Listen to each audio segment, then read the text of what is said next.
This channel does not promote any violent, harmful, or illegal activities. All content provided by this channel is meant for an educational purpose only.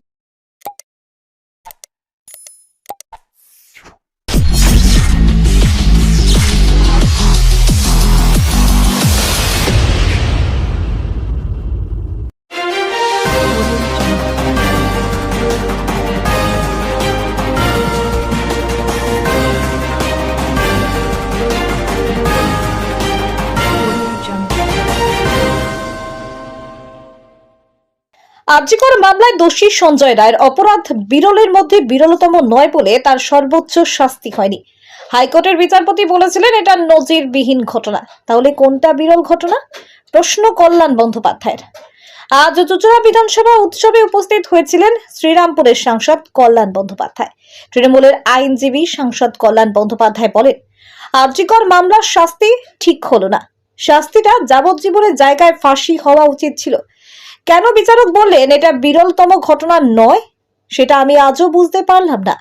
তাহলে বিরল থেকে বিরলতম ঘটনাটা কি? কোন কোন ঘটনাগুলো বিরল থেকে বিরলতম হবে? একজন ডাক্তার মহিলাকে ধর্ষণ করে নৃশংসভাবে খুন করা হয়েছে, সাধারণ খুন নয়। কত চোট পেয়েছে। তাহলে ধনঞ্জয়ের মামলাটা কি ছিল? সেটা বিরল থেকে বিরলতম হলো কি করে, হলো কেন? সব থেকে বড় কথা, কলকাতা হাইকোর্টের একজন মাননীয় বিচারপতি যখন ডাক্তাররা মিটিং মিছিল করবে তার পারমিশন দিতে গিয়ে নির্দেশে বলেছিলেন এটা নজিরবিহীন ঘটনা।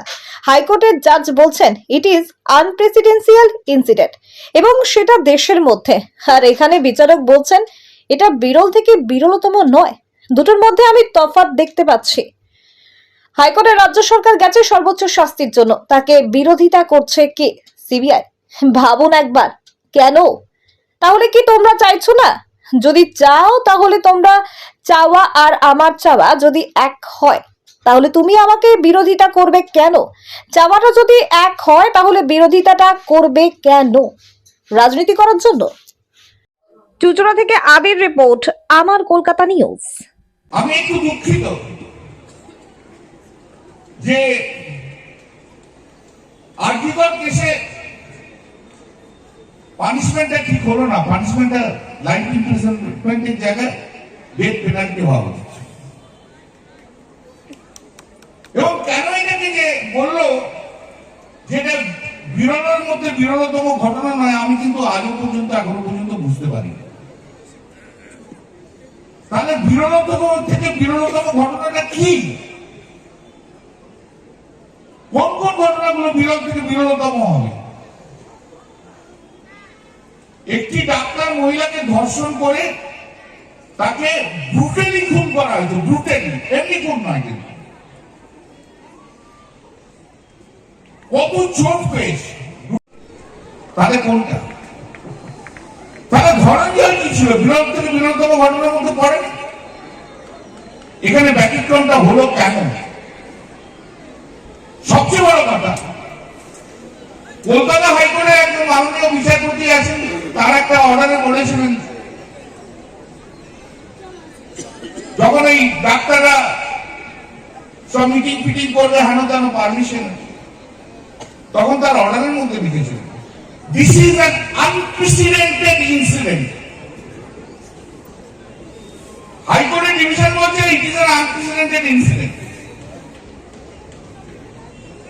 Nationwide unprecedented incident. আর এখানে বিচারক বলছেন এটা বিরল থেকে বিরলতম নয়। দুটোর মধ্যে তো আমি তফাৎ দেখতে পাচ্ছি। হাইকোর্টের রাজ্য সরকার গেছে এনহান্সমেন্ট অফ দি পানিশমেন্টের জন্য, তাকে বিরোধিতা করছে যে সিবিআই। ভাবুন কেন? তাহলে কি তোমরা চাইছো না? পরে এখন করে বলছে আমরাও চাইছি। তা তোমার চাওয়া আমার চাওয়া যদি এক হয় তাহলে তুমি আমাকে বিরোধিতা করবে কেন? চাওয়াটা যদি একই হয় তাহলে বিরোধিতাটা করবে কেন? রাজনীতি করার জন্য? স্টেট এফআইআর লঞ্চ করেছে, কি? রাজ্য ইজ এক্সট্রা। সোসাইটি কার মাধ্যম দিয়ে কথা বলে? সোসাইটি রাজ্যের মাধ্যম দিয়ে কথা বলে। পানিশমেন্ট কেন দেওয়া হয়? সোসাইটিকে এক্সাম্পল দেওয়ার জন্য। এই সোসাইটি কার? ওয়েস্ট বেঙ্গলের সোসাইটি। সিবিআই এর সোসাইটি নেই কোন। সোসাইটির মানুষের কথা বলে রাজ্য, তাকে বিরোধিতা করে, তাকে বিরোধিতা। অদ্ভুত ব্যাপার। আমাদের মাননীয় মুখ্যমন্ত্রী প্রথম দিন থেকে বলেছিল জাস্টিস ফর আরজিকর এবং ডেথ পেনাল্টি চাই, এবং আরজিকরের ঘটনা ঘটার পর মুখ্যমন্ত্রী মমতা বন্দ্যোপাধ্যায় অপরাজিতা বিল নিয়ে এলো বিধানসভা। সেই অপরাজিতা বিলের মধ্যে পরিষ্কার ভাবে বলা হলো, যদি কোন মহিলাকে ধর্ষণ করে খুন করা হয় তার পানিশমেন্ট একটাই, ডেথ পেনাল্টি। এটা তো আমরা বলছি, মমতা বন্দ্যোপাধ্যায় বলছি। এই অপরাজিতা বিল প্রেসিডেন্টের সিগনেচার লাগে, অ্যাসেন্ট দিতে হয়। সেটা কেন্দ্রীয় সরকারের কাছে পাঠানো হয়েছে, কেন্দ্রীয় সরকারের কাছে পেন্ডিং রয়েছে। তাহলে কি আছে? তাহলে কি কেন্দ্রীয় সরকার চাইছেন না যে কোন মহিলা ধর্ষিতা হয়ে খুন হলে তার ডেথ পেনাল্টি হবে না? তাহলে কি এটাই কেন্দ্রীয় সরকারের বক্তব্য? আমরা একটা পরিষ্কার উত্তর চাই, আমরা একটা পরিষ্কার উত্তর চাই। আপনারা নতুন আইন নিয়ে এলেন, ইন্ডিয়ান পেনাল কোডের বদলে অন্য আইন নিয়ে এলেন। ওই তাহলে তো আপনারা এটা প্রেসক্রাইব করলেন না। মহিলারা কেন অত্যাচারিত হবে? আর যদি হয়ে থাকে তার পানিশমেন্টটা হয় না, এটাই তো বল। কেন এটা হয়? তো রাজ্য আপিল করেছে, আগামী দিনে দেখা যাবে।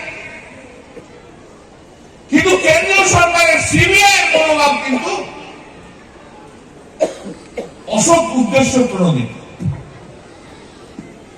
আমি শুনলাম সিপিএম এর এক সাংসদ বলেছেন, আইনজীবী সাংসদ বলেছেন ডেথ পেনাল্টি তিনি বিরুদ্ধে। খুব ভালো কথা, থাকতেই পারে। তা আজকে মুখ খুললেন কেন? ধনঞ্জয় যখন ফাঁসি হয়েছিল আপনাদের জমানায়, তখন আপনি কেন বললেন না ডেথ পেনাল্টি হওয়া উচিত নয়? কেন বললেন? কেন? বাঁকুড়া জেলার গ্রামের গরিব ছেলে বলে? বাহ, কি নীতি আদর্শ আপনার! আপনারা বলুন, পরিষ্কার ভাবে বলুন সিবিআই বাড়ি থেকে যে মহিলাদের ধর্ষণ করে খুন করলে কোনো ডেথ পেনাল্টি আমরা নেব না।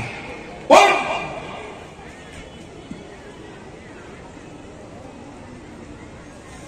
ঘোমটা নিচে নাচবেন না, নাচলে পুরোপুরি নাচুন, তাহলে ঘোমটা তুলে দিন, বলতে হবে।